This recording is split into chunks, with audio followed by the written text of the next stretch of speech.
Vamos a conversar un poco más sobre la iniciativa de reforma electoral enviada por la presidenta Claudia Sheinbaum a la Cámara de Diputados, que llegó ayer alrededor de las 2:30 de la tarde. Le agradezco mucho que me acompañe esta mañana en el programa el senador por Sonora, Manlio Fabio Beltrones. ¿Cómo estás, Manlio? Buenos días. Buenos días, Pascal. Gusto en saludarte.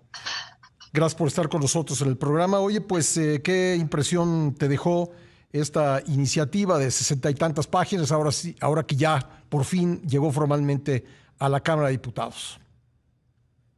Bueno, no trae una mayor novedad a la que ya se estaba discutiendo o se conocía que podía enviar el Ejecutivo Federal.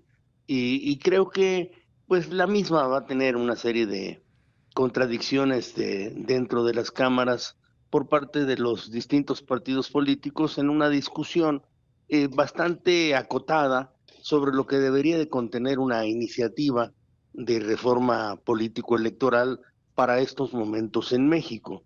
Si se habla de reducciones en Cámara de Senadores, que creo que es un punto en el que habremos de coincidir la mayoría de quienes estamos en el Congreso, debido a que este pegote que se dio en el 97 de tener una lista de senadores que complementarían la constitución de la Cámara de Senadores, la Cámara Alta, distorsiona en buena parte lo que es la representación de los estados ante el Congreso, que debería ser igualitaria, de 3 senadores por cada una entidad. Pongo un ejemplo, Pascal. Hoy en día es posible que Campeche, que tiene el 3% del padrón electoral, tenga en la Cámara de Senadores 5 representantes, por decirlo de alguna manera. ¿Por qué? Porque tiene, creo que, 3 representantes del PRI que perdió la elección, 2 representantes de Morena que ganó la elección para el Senado y algún otro más. Y otros estados que son mayores, como podría ser la misma Ciudad de México, o podría ser un estado como Jalisco, no tienen más que 3 representantes. O sea, se rompe en buena parte el espíritu de que la Cámara de Senadores sea construida igualitariamente por las entidades. Creo que solamente habría que buscar el que ese senador de primera minoría, pues pudiera ser electo de otra manera para que no se privilegiara otra vez al partido dominante. Pero en fin, estos temas estoy seguro que son un poco densos para la audiencia, pero yo quisiera concentrarme en algo que le hace falta, Pascal. Y si me das la oportunidad, yo diría, es la hora de verdaderamente lograr una madurez democrática en México y que entremos ya a la etapa en la que el Congreso, sobre todo la Cámara de Diputados, y si se puede el mismo Senado de la República, represente exactamente a el porcentaje de que consiguen las distintas fuerzas políticas en las urnas. Si tú has Si anunciado un una reforma partido, justo en ese sentido, ¿no? y presentaré una iniciativa, Pascal, Sí. muy pronto, alrededor de que regresemos al espíritu de conseguir una representación proporcional pura, o podríamos decir auténtica. Auténtica, ¿con qué queremos decir con ello? Que si un partido político vale 30%, tenga el 30% de la Cámara de Diputados. Si un partido tiene el 7%, que valga el 7%. Y que si quiere construir una alianza posteriormente, pues proceda, conforme lo dice la Constitución, a hacer gobiernos de coalición, invitando a otros partidos políticos a cogobernar conjuntamente, lo cual se vuelve muy civilizado. Hoy en día, por dar un ejemplo, el partido gobernante, Pascal, tiene el 41% de la votación emitida en el 2024, pero la representación en Cámara de Diputados, sumando a sus aliados que le dan cerca de 12 puntos, es de 73% por los 20 puntos que le regaló el Tribunal Electoral en una sobrerepresentación de 8 puntos por partido. Eso me parece que, que distorsiona por completo la convivencia en México. Y no es posible que el partido gobernante, el partido oficial, hable en la Cámara de Diputados a nombre del pueblo cuando solamente representa el 41% de la votación. También aquí hay un mito, ¿verdad? Hay quienes piensan que el partido hoy gobernante es invencible cuando solamente consiguió el 41% en la elección más importante del 2024. Creo que la elección del 2027 debería de tener nuevas reglas que privilegien el sentido de la auténtica representación. Manlio, me quedo aquí en este bloque un minuto. Te pediría después que te pudieras quedar con nosotros para conversar un poco más, pero nada más para concluir y para hablar directamente de lo que pasará en los próximos días. ¿Tú estimas que esta iniciativa logrará pasar en la Cámara de Diputados y será discutida en el Senado, o crees que se quedará en la Cámara de Diputados? Si fuera de proporciones, yo diría que es un 70-30, un 70% de que no va a pasar y un 30% de que sí. ¿Y por qué digo el 70-30? Pues porque los mismos aliados del partido oficial no están conformes con lo que se está planteando. Se está planteando quizá abaratar la democracia, pero no hacerla más efectiva. Bueno, si me permites, Manlio, en un par de minutos seguimos conversando, si eres tan amable. Estoy listo. Estamos conversando con el senador Manlio Fabio Beltrones sobre la iniciativa de reforma electoral de la presidenta Claudia Sheinbaum y también la que él mismo presentará en unos días a fin de que, como nos dijo hace unos momentos, pueda haber una representación pura en el Congreso de la Unión, es decir, que el número de bancas que tenga cada partido político, de escaños, pues corresponde exactamente al porcentaje de votos que obtuvo en dicha elección.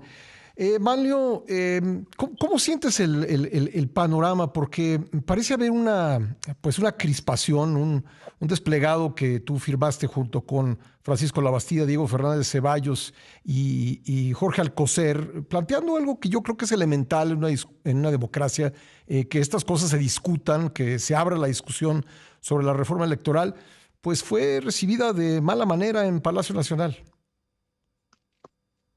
Sí, Pascal, y yo comenté de que cualquier propuesta que se haga hoy en día y se ponga sobre la mesa debería de ameritar reflexiones y también pues algún posicionamiento que explique estas posiciones, reflexiones alrededor de ello, pero no descalificaciones.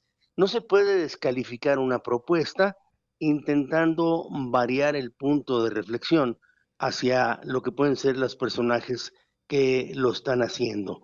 La verdad es que quienes firmamos ese documento tenemos una pues larga experiencia en lo que pueden ser las reformas electorales que se han vivido en México, intentando perfeccionar nuestra democracia y poder facilitar lo que puedan ser las alternancias para que México y los mexicanos pues tengan oportunidad de resolver de manera civilizada cada una de sus diferencias. Creo que no fue un buen saludo que invite a mínimamente el que se reflexione alrededor de la propuesta.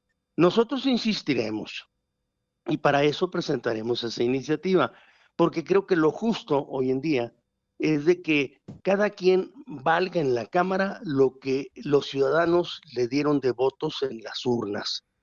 Cualquier distorsión de esa realidad, pues no nos permite términos de convivencia justos. Uh-huh. Tú que conoces bien la evolución del sistema político, ¿por qué fue que se incluyó en la Constitución en un momento dado esa sobrerepresentación de 8%? ¿Era para la gobernabilidad? ¿Y qué piensas hoy en día de esa idea de gobernabilidad en función de tener el partido gobernante una sobrerepresentación? debíamos de transitar hacia el reconocimiento de otras fuerzas políticas distintas a lo que fue el llamado partido hegemónico PRI en su momento. Y no había condiciones como para que en las urnas se reflejara toda esa pluralidad, de tal suerte que siempre se veía que los partidos quedaban súper sobre representados en la Cámara de Diputados. Y es por eso que en algún momento se hizo una reforma primero para tener diputados de partido que se disponía los ocuparan aquellos partidos políticos que nunca ganaban un distrito, pero tenían cierta fuerza electoral. Después pasamos a lo que fue la cláusula de gobernabilidad, que es esto del 8%, pero también recordaremos de que tuvimos un momento en el cual se dispuso el que un partido político jamás podría tener más de 300 representantes en la Cámara de Diputados, con lo cual se garantizaba que la pluralidad en expresión total no permitiera que se hicieran reformas caprichosas a la Constitución política de los Estados Unidos mexicanos o a conveniencia de una sola fuerza. Por eso es que se fue avanzando de esa manera y entonces retomo el inicio de nuestra conversación, Pascal. Creo que ya llegamos al momento en el cual sí debemos de darnos una representación proporcional auténtica del número de votos que se obtuvieron en las urnas, y con eso México avanzará. Mario, por último, ¿sientes que detrás de esta propuesta de reforma electoral de la presidenta hay un intento de reconstituir un partido hegemónico o un partido de Estado? Si no es, mucho se le parece, Pascal. Y en realidad veo una iniciativa que, a diferencia de las profundas reformas políticos electorales que se han escenificado en otros momentos de la vida nacional, hoy se concentra simplemente en intentar privilegiar al grupo en el poder actual.